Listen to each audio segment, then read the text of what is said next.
இன்று சென்னை நாள் கொண்டாட்டம் சென்னையின் இலக்கிய அடையாளங்களில் ஒன்றான டிஸ்கவரி புக் பேலஸில் சிறப்பாக தொடங்கியது.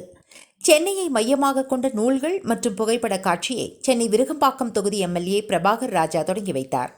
டிஸ்கவரி புக் பேலஸ் உரிமையாளர் வேடியப்பன், 9 கிலோமீட்டர் காஃபி ஷாப் உரிமையாளர் மனோ சாலமன் மற்றும் பத்திரிகையாளர் பொன்சி என பலரும் கலந்து கொண்டனர்.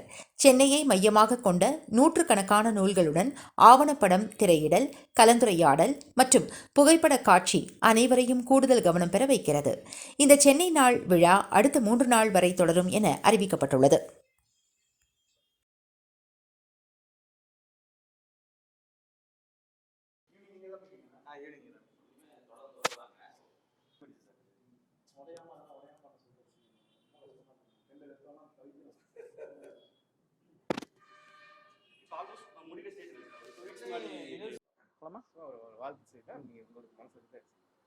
டிஸ்கவரி புக் பேலஸின் சார்பில் சென்னையினுடைய 386வது இந்த நிகழ்வில் பல்வேறு அறிஞர் பெருமக்கள், கவிஞர்கள், பல்வேறு தொழிலதிபர்கள் கலந்து கொண்டு சிறப்பிக்கிறார்கள்.